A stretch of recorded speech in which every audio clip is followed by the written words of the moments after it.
शाम की शांति में सूरज ढल रहा था। बाहर सब सुकून से भरा था, लेकिन मोहन के भीतर जैसे हजारों तूफानी ख्याल टकरा रहे हों। दिन भर की थकान के बाद भी उसका दिमाग रुकता ही नहीं। कभी अतीत की गलतियां, कभी आने वाले कल की चिंता सताती। रात को बिस्तर पर लेटते हुए भी नींद उससे कोसों दूर रहती। वो सोचता, क्या मैं कभी इस शोर से आजाद हो पाऊंगा? यही उसकी सबसे बड़ी लड़ाई थी, मन का बोझ। जैसे जैसे दिन निकलते गए, मोहन और भी ज्यादा परेशान रहने लगा। उसे कुछ भी समझ ना आता। और फिर एक दिन सब बदल गया।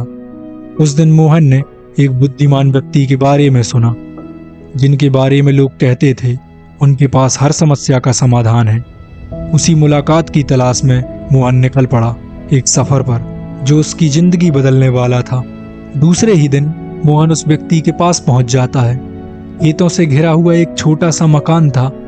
घर में एक आंगन था, जिसमें एक आम का बड़ा सा पेड़ था, जिसके नीचे 2 खाटें बिछी हुई थीं। एक खाट में ध्यानचंद्र लेटे हुए थे। उनके चेहरे में तेज था।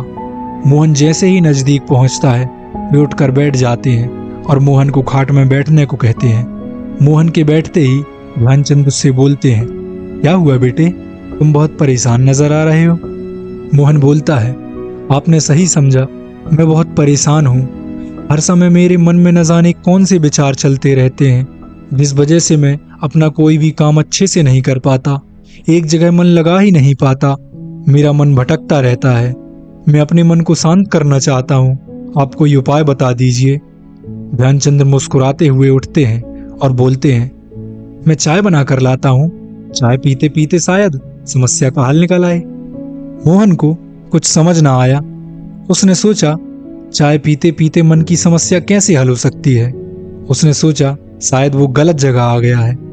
उसने बोला, मैं यहाँ मन को शांत करने आया हूँ, चाय पीने नहीं, मैं जाता हूँ। ध्यानचंद्र बोलते हैं, इतनी जल्दी मत करो, थोड़ा रुक जाओ। इतना बोलकर ध्यानचंद चाय बनाने चले जाते हैं। कुछ देर बाद ध्यानचंद केतली में चाय ले आते हैं। मोहन को उन्होंने बसी और कप पकड़ा दिया। ध्यानचंद केतली से चाय प्याली में ढालने लगे। चाय कप में भरने लगी, पर ध्यानचंद चाय ढालना नहीं रोकते। प्याली पूरी भर जाती है, लेकिन ध्यानचंद चाय ढालते ही जाते हैं। प्याली में एक बूंद भी चाय की जगह न थी। चाय प्याली से छलकती हुई बसी में गिरने लगी। मोहन ध्यानचंद की ओर देखता है और बोलता है, प्याली भर चुकी है, एक बूंद की भी जगह नहीं है, और तब भी आप चाय ढाले जा रहे हैं, रुक जाइए।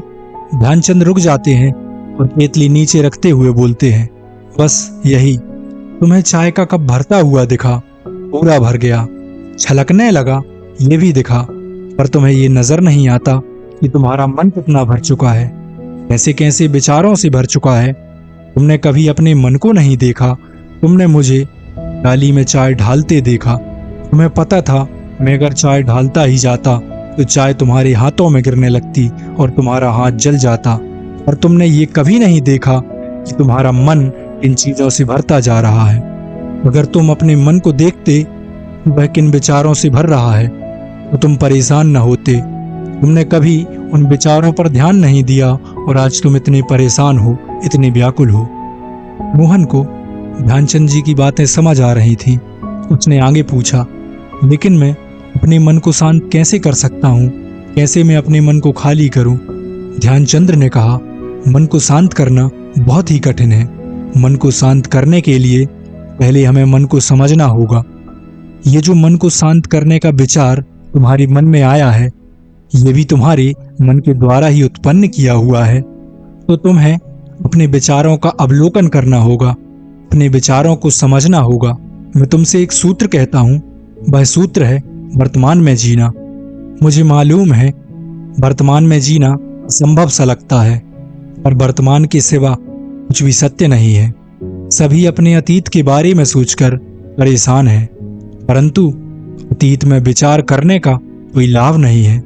जो बीत चुका वो लौटकर नहीं आता, और भविष्य की कल्पनाओं में कोई रहकर भविष्य को अपने अनुसार रचना, भविष्य में खुश होने की कल्पना करना ही दिखलाता है कि तुम वर्तमान में दुखी हो, और जो तुम आज हो वही कल भी रहोगे, क्योंकि आज ही कल की तैयारी होती है, और जो भविष्य नजर आ रहा है वो भी कभी वर्तमान होगा। मोहन ध्यानचंद जी को बड़े ही ध्यान से सुन रहा था। उसे उनको सुनना बहुत ही अच्छा लगा। उसने उनसे फिर पूछा, पर अभी जो मैं इतना परेशान हूँ, मेरा मन जो इतना अशांत है, उसे अभी मैं शांत कैसे कर सकता हूँ? ध्यानचंद जी ने हल्की सी मुस्कान के साथ कहा, तुम अपने मन को तुरंत ही खाली कर देना चाहते हो, लेकिन तुम्हें पता है तुमने इसे किन किन विचारों से भर लिया है, कैसे कैसे विचारों से भर लिया है। इतने लंबे समय से तुम इसे भरते आए हो। अगर तुम कहो मैं तुम्हें एक उपाय बता सकता हूँ जिससे सिर्फ तुम्हारा मन ही बहलेगा, परंतु मन शांत नहीं होगा। और सभी मन को शांत करने का उपाय ही खोजते हैं। मन को शांत करने के लिए समय लगता है। क्या तुम समय देने के लिए तैयार हो? मोहन ने तुरंत कहा, जी मैं बिल्कुल तैयार हूँ, बस मुझे अपना मन शांत करना है। ध्यानचंद जी ने कहना शुरू किया, ये करना थोड़ा कठिन हो सकता है, परंतु अगर निरंतर किया जाए तो हम अपने मन को शांत कर सकते हैं। तुम्हें करना कुछ भी नहीं, बस तुम्हें हर पल अपने विचारों को देखना है। तुम्हें सिर्फ हर पल अपने विचारों के प्रति सजग रहना है। तुम्हें किसी भी विचार को जाने नहीं देना है। और हाँ, तुम अपने मन के विचारों को खाली करने के लिए अपने दिन के 40 मिनट दे सकते हो।